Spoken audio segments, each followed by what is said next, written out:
Alright, today, example 3, determine the infinite limit of 6 over x minus 5 as x approaches 5 from the left. 5 little negative sign.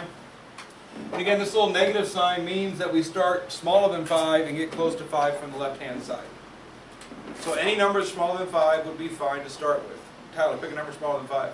4. Perfect. You can start at 4 if you want to. You can go to 4.5. You can start at 0 if you felt like it. Wouldn't help you much, but you can start at 4 if you want to. The goal, though, is to get closer and closer to 5 from that direction. So we'll start with Tyler's 4.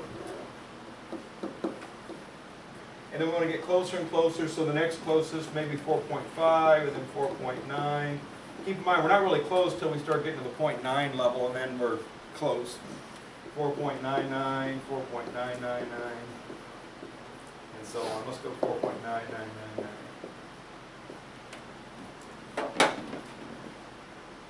There's no correct choices there. It's just a matter of getting really close until you get you're not close enough till you can look at the y column and make a decision as to what's happening. If you look at the y column, have no idea what's happening, get closer. All right. So if I type in 6 divided by parentheses x minus 5, do be careful with parentheses and rational expressions that we get the entire denominator being divided there. And I go to my table. Throw those numbers out. And we'll put in the numbers we want. Now, obviously, I couldn't put in 5 because if we put in 5, we're divided by 0. So we can't pick 5.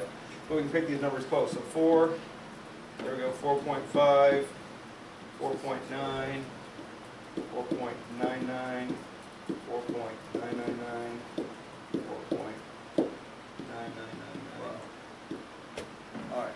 So we got negative 6, negative 12. Negative 60, negative 600, negative 6,000, negative 60,000.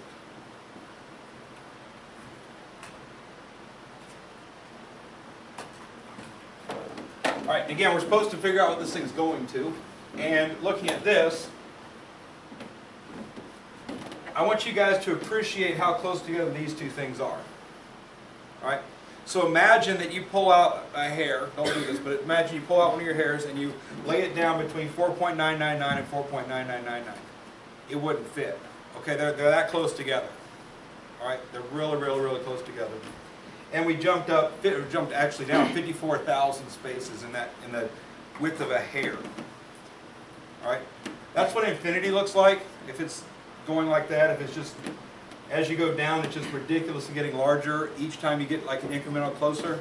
So infinity, but it's either going to be positive or negative. In this case, we're going downward, so it's going to be negative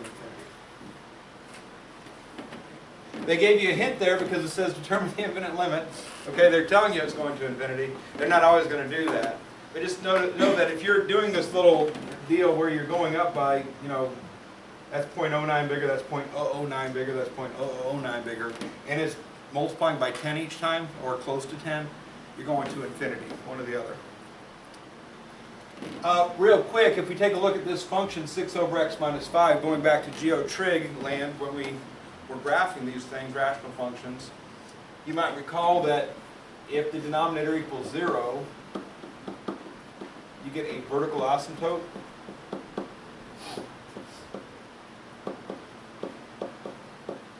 So remember, if we're trying to graph this, at 5 we put this vertical line. What happened to the graph is as we came to the graph, it either went straight up or went straight down. This one will be going straight down as we're coming from the left-hand side. That's what we just determined from that. All right. So it also gives us a little bit of insight into the graph of this thing. If we're doing a limit, we can figure out which direction things are going as we're getting towards a vertical asymptote.